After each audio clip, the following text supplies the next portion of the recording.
Ονομάζομαι Τζίκας Γιάννης, είμαι αγρότης τα τελευταία 10 χρόνια στην περιοχή του Πολυκάστρου, στο νομό Κιλκής. Πώς ξεκίνησες να ασχολείσαι με τα χωράφια? Πιο πριν έμενα Θεσσαλονίκη, μόνιμος κάτοικος Θεσσαλονίκη, εκεί μεγάλωσα. Μπήκε μια ιδέα το 2014 όταν ανοίξα τα προγράμματα νέων αγροτών. Την έριξε την ιδέα ο πεθερός μου και μαζί με τη γυναίκα μου αποφασίσαμε να φύγουμε από τη Θεσσαλονίκη, να φύγουμε από την πόλη και να έρθουμε στην επαρχία και να ασχοληθούμε με τα χωράφια, να γίνουμε αγρότες. Όταν τελείωσα τις τακτικές μου υποχρεώσεις το 2005, ξεκίνησα σε εμπορικό κατάστημα σε γνωστό εμπορικό κέντρο της Θεσσαλονίκης να εργάζομαι για μια πενταετία περίπου. Στη συνέχεια πήγα σε μια οικογενειακή επιχείρηση, την οποία ανέλαβα και στη συνέχεια, από το 2010 μέχρι το 2015 και εκεί κάναμε τη μετάβαση και ήρθαμε στο χωριό. Κοίταξε, γενικά δεν κολλάω, μου αρέσει να κάνω αλλαγές στη ζωή μου, ήταν κάτι τελείως άγνωστο για εμένα, ήθελα αρκετή προσπάθεια, διάβασα πολύ μόνος μου, έβλεπα, προσπάθησα να βρίσκω σε κάποια site το τι χρειάζεται κάθε καλλιέργεια, τρόπο πώς μπορούμε να παράγουμε, πώς μπορούμε να βελτιώσουμε την παραγωγή μας. Και στη συνέχεια, με τη βοήθεια έτσι παλιότερων ανθρώπων, με τις συμβουλές τους, τα πάντρευα αυτά τα δύο, προσπαθούσα και έβλεπα το αποτέλεσμα και συνέχεια αποφάσισα μετά μόνος μου τι πρέπει να κάνω. Καταλάβαινα δηλαδή τι βελτίωση πρέπει να κάνω κάθε χρόνο. Είναι κάτι πολύ ευχάριστο, είναι ψυχοθεραπεία θα έλεγα.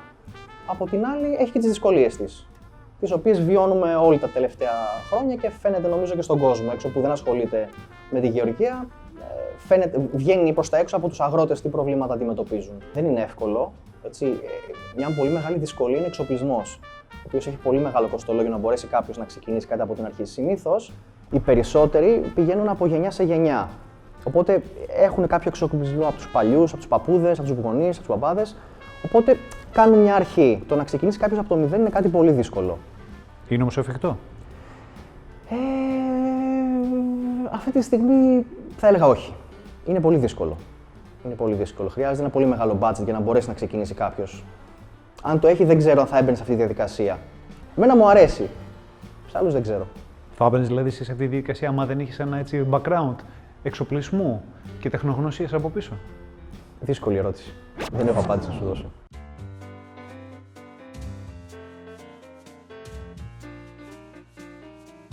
Την περίοδο συνήθως τη χειμερινή που σταματάμε τις καλλιέργειες εδώ στην περιοχή με βάση αυτά που ασχολούμαστε. Προσπαθώ έτσι να έχω επαφή με φίλους που έχω χαθεί ίσως το προηγούμενο διάστημα στη Θεσσαλονίκη, που έχω αφήσει συγγενείς. Μου αρέσει πολύ η γυμναστική, προσπαθώ να ασχολούμαι λίγο παραπάνω με αυτό. Στα χωράφια. Το ότι ξεκινάει κάτι από το μηδέν, από το χώμα. Αυτό ότι βλέπεις από την αρχή να δημιουργείται, που θα βάλεις ένα μικρό σπόρο στο χώμα μέσα και θα πώς αναπτύσσεται, αυτό είναι ένα θαύμα από μόνο του. Είναι τρομερό. Όσον αφορά την εμπειρία, έτσι, όσο αποκτάς εμπειρία, γίνεται πιο εύκολο. Στην αρχή με άγχωναν τα πάντα. Γιατί έχεις να κάνεις με καιρικές συνθήκες πέραν από όλα τα υπόλοιπα. Οπότε είναι κάτι που δεν το γνωρίζεις. Στη συνέχεια λίγο ηρεμείς. Ξέρεις ότι κάποια πράγματα παίρνουν το δρόμο τους. Δηλαδή η φύση βοηθάει να γίνουν κάποια πράγματα.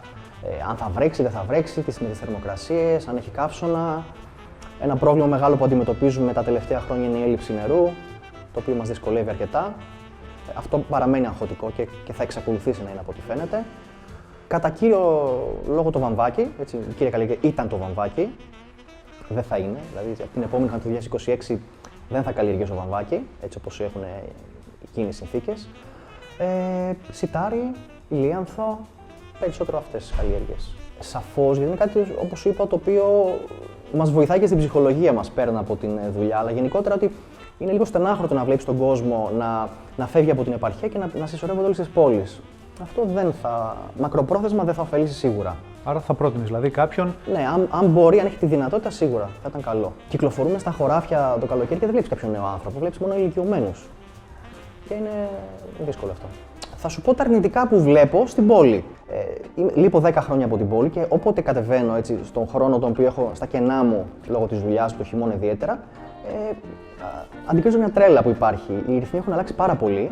Ο κόσμος είναι πολύ αγχωμένος, είναι πολύ νευρικός.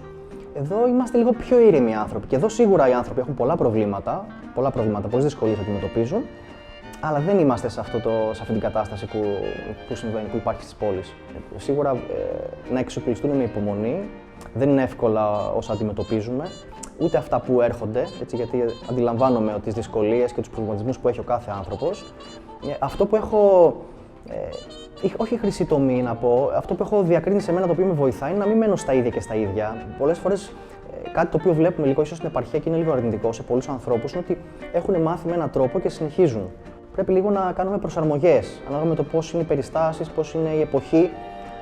Ίσως να αλλάξουμε κάποια καλλιέργεια, τον τρόπο της καλλιέργειας, λίγο να αλλάξουμε το σκεπτικό μας λίγο. Να πάρουμε περισσότερες πληροφορίες από νέους ανθρώπους με καινούργιες ιδέες. Σίγουρα κάτι θα μπορέσουμε να πετύχουμε. Δηλαδή, θα μπορέσουμε να αντρέψουμε το παλιό, την εμπειρία, με τις νέες ιδέες που μπορούν να έχουν νέοι άνθρωποι.